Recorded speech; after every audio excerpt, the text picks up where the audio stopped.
The Pharaoh's Doctor, the tomb with no body.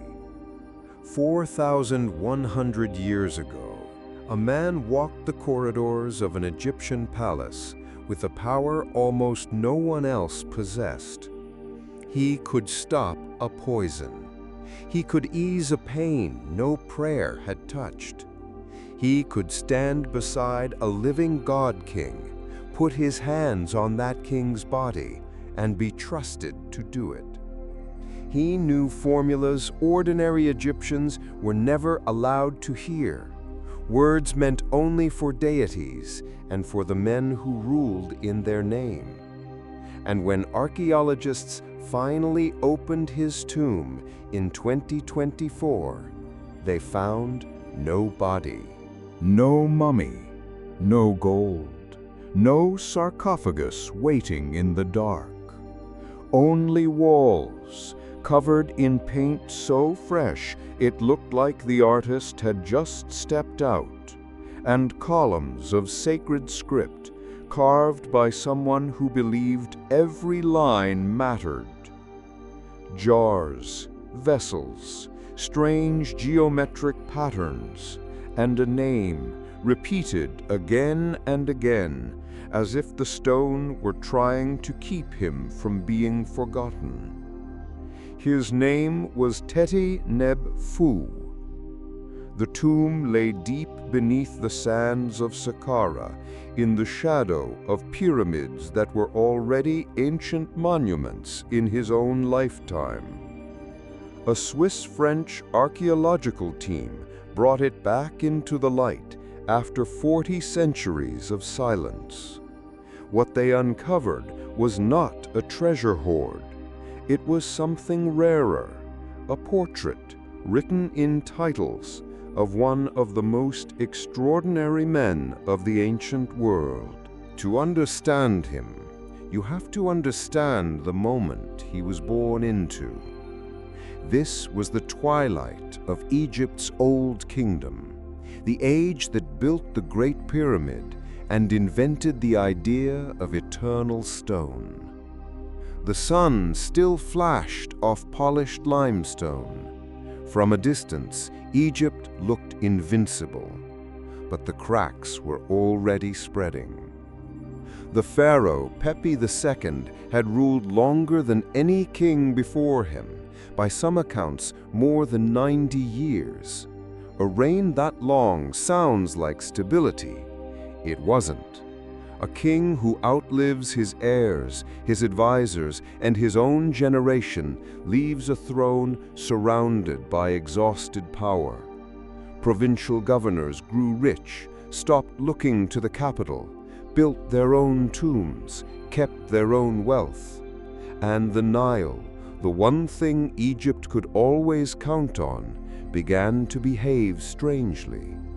The floods came too low, then too high, then too low again. Granaries emptied, confidence drained. Egypt was sliding toward collapse. And in exactly that frightening moment, Teti Neb Fu thrived. His burial chamber was found robbed. Ancient thieves reached it long before modern shovels did, and took everything worth carrying, the body most likely destroyed or dragged away with it. In almost any other tomb, that would be the end of the story. But here, the robbers left behind the one thing they couldn't sell: the paintings. They are still vivid, deep reds, warm ochres, blue-greens that have no business surviving 4,000 years underground. Sealed jars, offering vessels, precise geometric bands, and between them, hieroglyphs cut with a steadiness that speaks of a very expensive craftsman working for a very important client. Those inscriptions are how we know who he was, and the titles they list are hard to believe stacked on one man.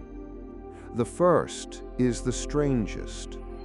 Teti-Nebfu was a conjurer of Serket. Serket was the scorpion goddess, sacred, protective, and genuinely terrifying, a deity who commanded venom itself.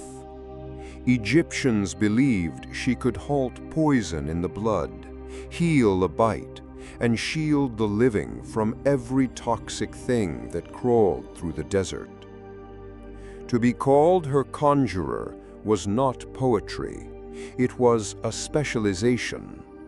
It meant this man was the one they called when someone was stung by a scorpion or bitten by a snake. And in Egypt, that was no rare emergency. It was a constant threat that killed children, workers, soldiers, and occasionally people who mattered a great deal to the throne.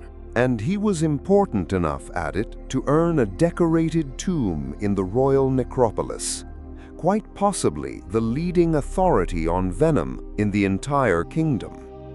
A man who healed with medicine in one hand and magic in the other. And to him, those were never two different things. The spell and the salve were one treatment. The second title is even rarer. He was Director of Medicinal Plants, a title that appears essentially only one other time in the whole surviving record of ancient Egypt. That means he controlled knowledge. He knew which roots calmed a fever, which resins closed a wound, which leaves could kill if you measured them wrong. In a civilization where that lived in the memory of a handful of specialists, directing it made him close to untouchable. You might wonder where you find medicinal plants in a desert, but the Nile Valley was one of the most fertile strips of land on Earth, and Egyptian herbal medicine was startlingly sophisticated. Their prescriptions follow a structure a modern pharmacist would recognize instantly: an active ingredient, something to make it palatable, and a carrier to deliver it into the body. They made pills, ointments, even inhalers, and they wrote down dosages. Some ingredients were, by our standards, deeply unpleasant. Crocodile dung mixed with acacia, honey as an antibacterial base, mineral powders ground into pastes, and some of it was surprisingly vain. They had recipes for anti-wrinkle creams. 4,000 years ago, someone in Egypt was worried about their skin, and someone else was paid to fix it. Then comes the third title, and this is the one that genuinely startled the archaeologists. Teti-Nebfu was also chief dentist. Evidence of dentists in ancient Egypt is astonishingly thin. Thousands of tombs, tens of thousands of inscriptions, and only a scattering of references to anyone who worked on teeth. So this man wasn't only fighting venom and directing the herb stores, he was trusted with the mouths and jaws of the elite. And that was brutal work, because these people built wonders, but their teeth paid a terrible price. Wind carried fine sand into everything, and the grinding stones added their own grit to the flour. Every loaf of bread was, in effect, sandpaper. The result was attrition. Enamel worn flat, pulp exposed, abscesses, chronic infection, agonizing tooth loss. The pattern is everywhere in Egyptian skulls, in laborers and nobles alike. Pharaohs were not spared, so they improvised, and some of their solutions were remarkable. They created what may be the world's oldest known toothpaste, crushed rock, mint, and pepper, which cleaned the teeth and shredded the gums doing it. Later versions used eggshells, pumice and natron, the salty mineral of mummification. Then they mixed mouthwashes of celery, bran, and herbs to calm the inflammation the toothpaste had caused. And in a few mummies, investigators have found something genuinely uncanny: crude metalwork in the mouth, gold wire binding teeth in place, bridging gaps where teeth were lost. We still argue about what it means. Were these fitted to a living patient who needed to chew? Or made after death, a final gift so the deceased could walk into eternity with a complete smile? Both are possible. Both tell you they cared enough to try.